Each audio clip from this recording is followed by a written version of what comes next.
What's up, everybody? I am Brandon, and we got a buttload of Nintendo news to talk about today. So earlier this morning, we saw the Nintendo Indie World special. It pretty much showed off a bunch of new indie games that are coming to the Nintendo Switch here soon. A lot of us were waiting for that Silksong announcement, and I don't mean to bum you out, but unfortunately, we didn't see it there.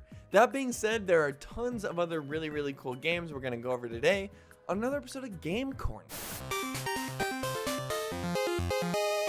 Remember, if you like what I do, please like the video, subscribe to the channel if you'd like to see more, and I'll stop bothering you.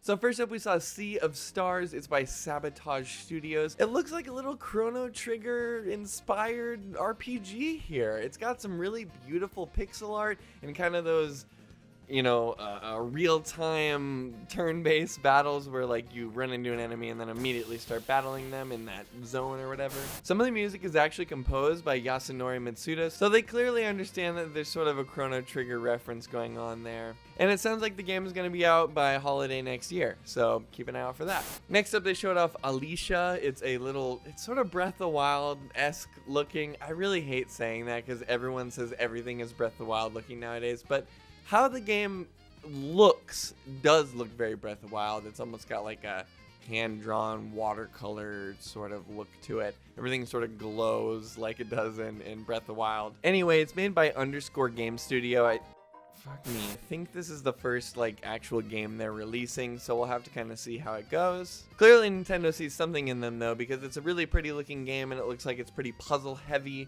So if you're looking for kind of a double character puzzle looking game, this might be up your alley. It is going to be exclusive to the Nintendo Switch and it's coming out spring next year. Alright, so next is a game called Loco Motive. It looks like a little point and click adventure game. It reminds me a lot of those old LucasArts adventure games, very Double Fine-esque, if you will. It's made by Chucklefish Games. I'm sure you've played some of their games before, like Eastward or Starbound or Stardew Valley. They're a pretty big publisher and developer, so it's not surprising to see something like this coming out of them. It's actually free on itch.io right now, so if murder mystery is something you're just aching for right now, you could go play it right now, or you can wait until spring of next year to play it on your Switch.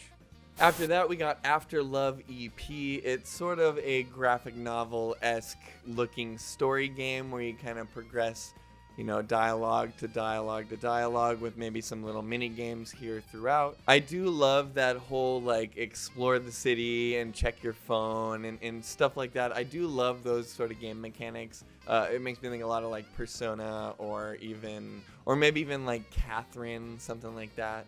Anything where you have to like live your normal life, check your phone, do daily tasks. I'm all about that sort of thing. Anyway, looks pretty, has some really nice music. It's kind of hard for me to focus on games like this nowadays with my ADHD, but if that's your thing, more power to you. Alright, getting to the end here, last three. So next up is Endling Extinction is Forever. It kind of gives me like some Tokyo Jungle feel. Obviously, it looks like a lot more arcadey than that, but you play as a fox who has to protect her cubs in this like dystopian world. It definitely seems very indie game to me for sure. If that didn't already scream at you indie game, then the art style definitely will. It's made over by Hero Beat Studios. This seems like it's their first game that they're kind of releasing or at least publishing. This one definitely caught my eye. It looks like it's a little bit more than just your plain old, you know, adventure game from one place to another. It seems like there's gonna kind of be some stealth elements and maybe even some tension going on with you trying to make sure that your cubs don't die.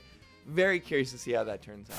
Next up is River City Girls 2. I know that this is a very popular series. I actually have yet to play the first one, but I know it's kind of a 2D brawler sort of game that takes place in, I don't want to say an open world, but a more open world area sort of situation. I absolutely love the music and the look of these games, and it looks like this next one is coming out in summer 2022. Lots of characters. It looks like they use the Arc Systems engine for this whole thing, and it's way forward, so you know you're getting into something good here. And last but not least, we had the one more thing of the show. They showed off Omari for the Switch. Omari is actually something I haven't really heard much about until this show, honestly. Which is weird because it looks exactly like the sort of thing that I'd be into. It looks very much like a Earthbound-esque sort of RPG, which takes a lot of emotional narrative elements and some simple RPG elements and kind of mixes them into this coming of age 2D RPG story. That's my jam. That is my jam so hard. This looks totally like something I'd be into, and I don't think I'm going to be able to wait until this comes out on Switch to play it. It actually comes out December 5th of this year, so if you can't wait just like I can't, go and pick it up on PC later this year. But goddamn, that is the sort of stuff that I'm really into. I'm very excited about this game now, and it's definitely being put on my list to be played this year. Anyway, that's about all the Nintendo Indie World news I got for you guys today. Let me know what your favorite title is down below. We went through quite a few different things here, and I'd like to see what you all think about this. Anyway, that was Nintendo Indie World. I'm Brandon. This was Game Corner. Have a kick-ass week.